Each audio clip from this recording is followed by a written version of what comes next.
Welcome back to my new blog. तो मैं सोच रही थी ये छन छन छन छन कहाँ हो रही है। तो एक भैया आए हैं जो प्लास्टिक का सामान लेके आए हैं, पर मुझे लगता नहीं है उनके पास कोई अच्छा सा सामान होगा। ऐसे लग रहा है। वो तो निकल गए। मैं आपको दिखाती हूँ बैक कैमरा करके कि वो कौन है। वो गए। मुझे नहीं चाहिए कोई भी सामान, क्योंकि हस्बैंड जी ने पहले मतलब जब नई नई शादी हुई थी ना, तो हम दोनों ने इतना सारा सामान ले लिया था ना विशाल मेगा मार्केट से प्लास्टिक का। वो यूज़ भी नहीं हो रहा, आज तक ऐसे ही पड़ा हुआ है, किसी काम का नहीं हो रहा। बट अगर इन फ्यूचर अगर मैं उनके साथ गई ना क्वार्टर में, आर्मी क्वार्टर में जाऊंगी तो सही, पता नहीं कभी तो मौका मिलेगा, तो तब मैं वो सारा सामान अपने साथ लेके जाऊंगी। वहाँ पे यूज़ हो गए वो, क्योंकि ऐसे ही है, ब्रांड न्यू पड़े हुए हैं, उसका कोई काम नहीं आ रहा, तो मैं लगा भी नहीं रही, क्योंकि क्या फिर से वो भी ख़राब करने। इसीलिए मैंने उन्हें एक साइड ही रखा हुआ है, वो कोई किसी काम नहीं आ रहे। तो जब मैं क्वार्टर में जाऊंगी तब लूँगी। तो भैया मुझे देख रहे हैं कि ये सामान लेगी कोई, बट मुझे कुछ सामान नहीं चाहिए, कोई सामान नहीं चाहिए। भैया मुझे लगता है बाल जो हेयर्स होते हैं, नहीं भैया नहीं, पिछली बार थे तो मैंने दे दिए थे।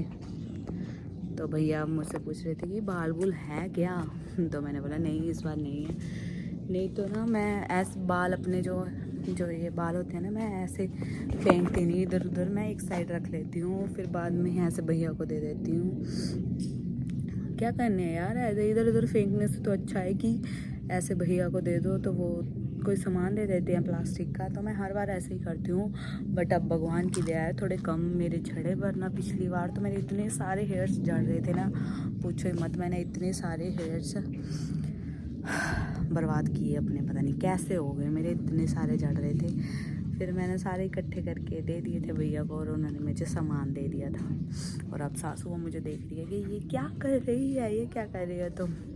मैंने उन्हें कितनी बार बताया है कि मैं ब्लॉग्स बनाती हूँ, वैसे वो समझ आती है कि ये फ़ोन में क्या करती है, बट फिर भी खुद को थोड़ी सी शर्म आती है। अभी मैं नई नई हूँ इस काम में, प्रो नहीं बनी। जब प्रो बन जाऊँगी तो मुझे इतनी शर्म नहीं आएगी। और आज वो मुझे देख रही है कि मैं क्या कर रही हूँ,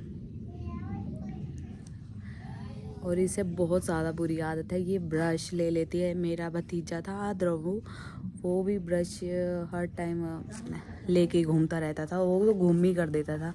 बट आज वो घूम नहीं करती, आज वो ब्रश को काला कर देती है, मिट्टी में घिस घिस के ख़राब कर देती है। बट मैंने उसे अच्छे से धो के फिर से यूज़ के लिए बना दिया, क्योंकि अभी दुकान में कौन जाए ब्रश लेने के लिए, इसलिए मैंने वो यूज़ कर लिया। और देखिए आज वो फिर से आ गई है, देखना इसकी हालत।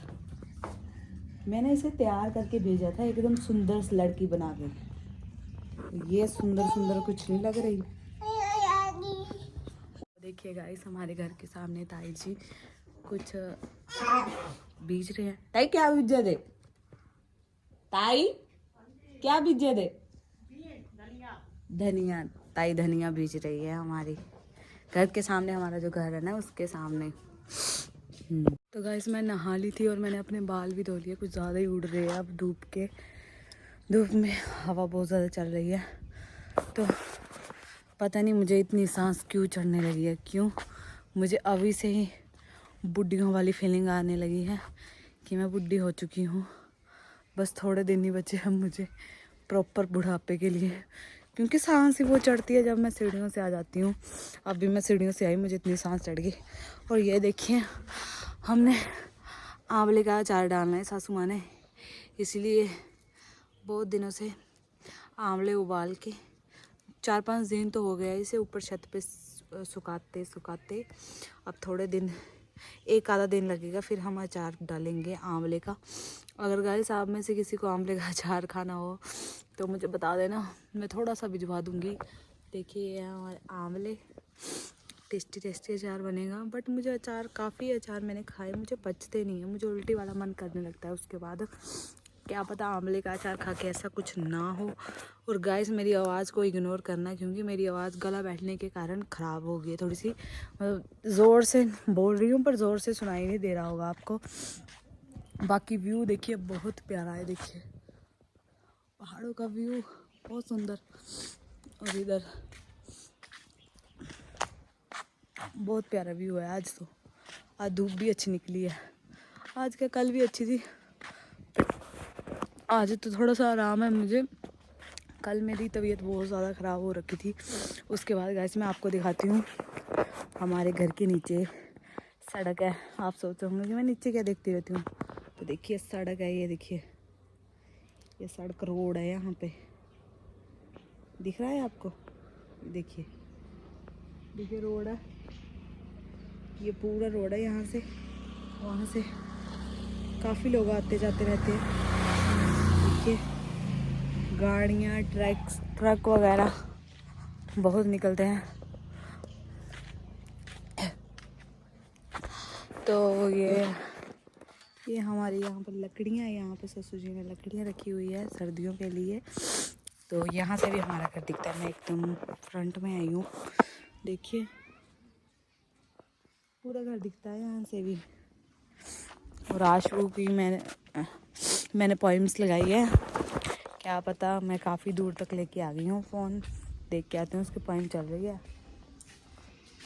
हाँ पॉइम चल रही है, आवाज़ आ गई है, क्योंकि अगर पॉइम्स बंद हो गई ना उसकी, तो वो तो ना चलाना शुरू कर देती है, कुछ भी नहीं देखती, बस रोने लगती है और बेड से नीचे उतरने की कोशिश करती है और गिर भी जाती है। कई बार तो गिर गई है गाइस, बहुत बार गिर गई आशु। तो जब उसे चुप कराना बहुत मुश्किल हो जाता है, थोड़ी देर तक चुप भी नहीं होती, मतलब 10-15 मिनट तो रोती है, नॉन स्टॉप रोती है, फिर उसके बाद थोड़ी देर बाद चुप होती है।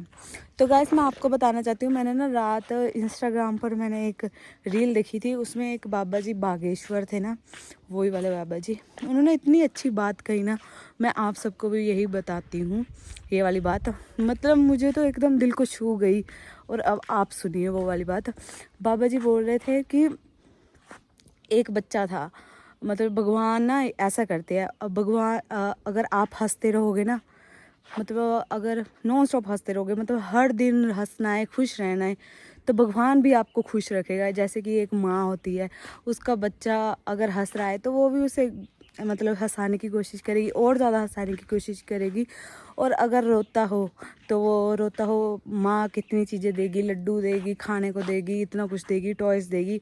बट अगर बच्चा रोता ही रहे ना, तो माँ को भी गुस्सा आ जाता है, तो माँ एक थप्पड़ और लगा देती है कि तू रो तो रहा है और रो ले। और वैसे ही भगवान है, गुरुजी ने यही बताया है कि अगर इंसान भी हर टाइम रोता रहेगा, मतलब हर दिन रोता ही रहेगा कि मेरे साथ ऐसा क्यों कर रहे हो, क्या है, मुझे वो नहीं दिला रहे, मुझे भगवान वो नहीं कर रहे, और भगवान भी एंड में आपको और रुलाएगा। भगवान ये बोलेगा कि तेरे को इतना कुछ दिया है, तू फिर भी रोई जा रहा है। इसीलिए बाबा जी ने, मतलब गुरुजी ने यही बात सिखाने की कोशिश की है कि इंसान को हर टाइम खुश रहना चाहिए, मुस्कुराते रहना चाहिए। भगवान भी आपको तभी और खुश करेगा अगर आप हंसने की कोशिश करोगे, मतलब खुश रहने की कोशिश करोगे। अगर आप भी रोने की, मतलब इतना रोते रहोगे, हर टाइम यही बोलते रहोगे कि ये नहीं मिला मुझे, ये नहीं मिला, तो भगवान भी आपको और रुलाएगा।